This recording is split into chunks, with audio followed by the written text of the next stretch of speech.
And I know this has happened to me before where I have met some really awesome guys, but they have legit straight up lied to me about having a girlfriend or a significant other.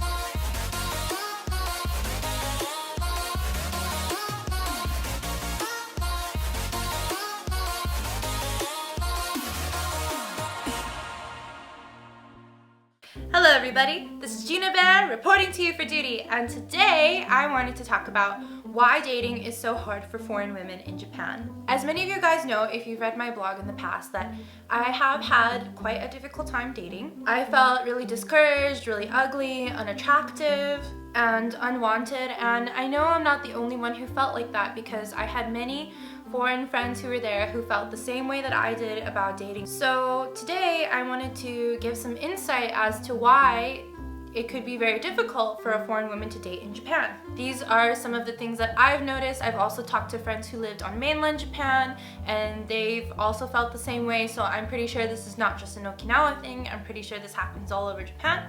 So without further ado, let's get into the video. One of the first reasons it could be quite difficult for foreign women to date is that sometimes people just look at you as a free English teacher and they just want free English lessons. And this actually happened to me quite a bit, so that I know that this really does happen. I've had really cute guys approach me and tell me like, oh, I want to improve my English, like let's get together. You can teach me English or whatever, and I'm like, I'm not your free English teacher. If you want to be my friend, I would prefer if you'd be like, hey, like you seem like a really interesting person. Let's go out for coffee or something. Even if your intention really is to learn English, like at least, disguise it a bit better. Come on, homie. Your game ain't that great. Another reason this could be really difficult is that people, especially foreign women, could have preconceived notions of going over to Japan.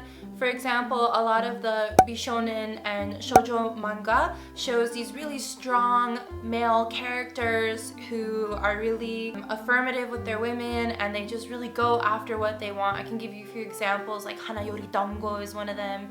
Aoran Host Club is also another one, where the male characters, they know what they want and they go after what they want. And I noticed that a lot of Japanese men are not like this. Some of them can be, but the majority are not. They're not like the animes and mangas. So a lot of people go in with this preconceived notion thinking that this is the way that men are, and they're really not. And I feel like manga and anime are a projection of the wishes that a lot of women have of how they wish Japanese men would be, because in my experience they're not very assertive or very aggressive when they want to date. Also, a lot of Japanese men feel like dating a foreign woman is the Xbox achievement level, like, wow, you got the foreigner, good job. And a lot of the times many Japanese men believe that foreigners have blonde hair, blue eyes, they're very thin, very attractive, and this does not represent foreigners as a whole. Basically, they want Sailor Moon. Kawaii desho? Many foreigners come to Japan that are from Southeast Asian countries and not just Western countries, so they have this stereotype on what the ideal foreign woman should be. And a lot of men are looking for that foreign woman to fit the bill, to go to a nomikai or to just take out for a date or sleep with them and then take a bunch of pictures and show off that they went on a date with a foreigner to their friends and never speak to this foreigner again. I can't tell you how many people I know that this has happened to, and it just leads to a lot of broken hearts and a really terrible taste in the other person's mouth about dating in Japan. I don't want you guys to shoot the messenger and be like, you're dashing all hope. I'm not dashing hope. I have actually done my research into this topic. I'll leave the links to everything down in the description box below if you want to fact check or whatever. According to a survey, on average, Japanese men in their 20s have sex about 4 to 5 times per month, whereas Japanese women in their 20s have sex 3 to 4 times a month. So as you can see, in Japan, nobody's really getting a bit freaky. That could also potentially play into that whole being difficult to date, because us as foreigners, we might feel the need to express our love and emotions through physical contact. And from what it looks like, the Japanese aren't really doing this. When asking questions about why they don't have sex, some of the reasons were their partners don't want to have sex, they're too busy or too tired, which is true, they work a lot of hours, or having children or other family members in the house makes it quite difficult for them. Japan is a little bit sexless right now. Another reason it could be quite difficult is infidelity, and I know this has happened to me before where I have met some really awesome guys, but they have legit straight up lied to me about having a girlfriend or a significant other, or like they have a partner or whatever, and it just left me feeling like a complete and total idiot.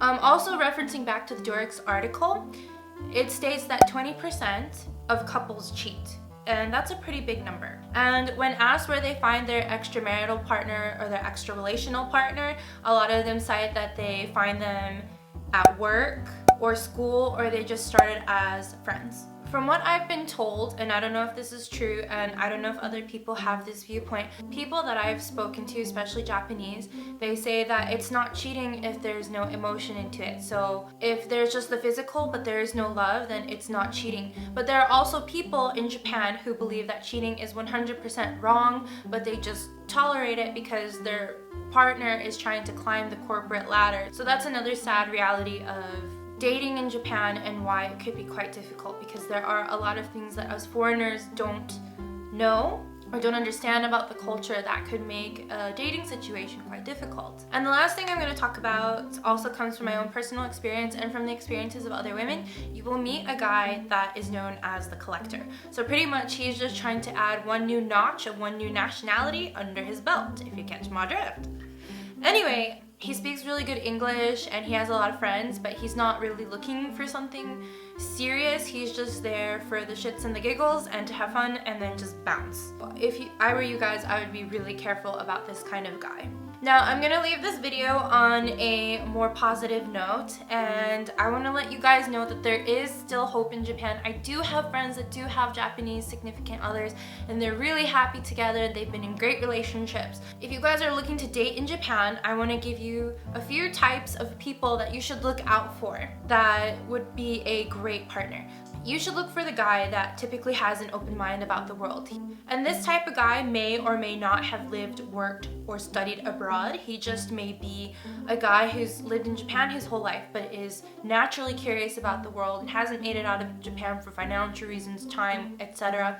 And he is really interested in learning about you and your culture and where you come from, and that is the type of guy that you should go for. And you should take a while to get to know this guy, and maybe it might come out to be something good. Again, go for the guy that has lived or worked or studied abroad, because he understands the foreign way of thinking. He's been there, done that. So he would be more likely to sympathize with you because he's been in your situation and you're in his situation, and blah blah blah, vice versa. And then there are guys in Japan who literally just get hit by the train of love, and then that's it, kaboom. And also, like, please don't just date guys just because they're Japanese. Like, actually date the guy because he's a decent human, because there are people who will take advantage of you, who realize that you don't know the culture. But if you guys want to know more in detail, I will throw up a card to my blog, and you guys can check out the blog post, and you can leave me a comment in the comment box below if you guys have had any of these experiences, like dating men, finding the collector, being the Xbox achievement level. And we can just talk about our experiences here. It can be like one big party. I hope you all enjoyed the video today. If you'd like this video and you'd like to see more videos, please subscribe to my YouTube channel. Please follow me on Instagram and Twitter, and give me a like on Facebook. For everything that's not going on the camera, please check out my blog, GinaBearsBlog.com. And I will talk to you all later. Gina Bear, signing out. Just tell me where you wanna go. Let me take you there. You see, I've been around the globe. I've seen a lot, babe. But I wanna see what's in my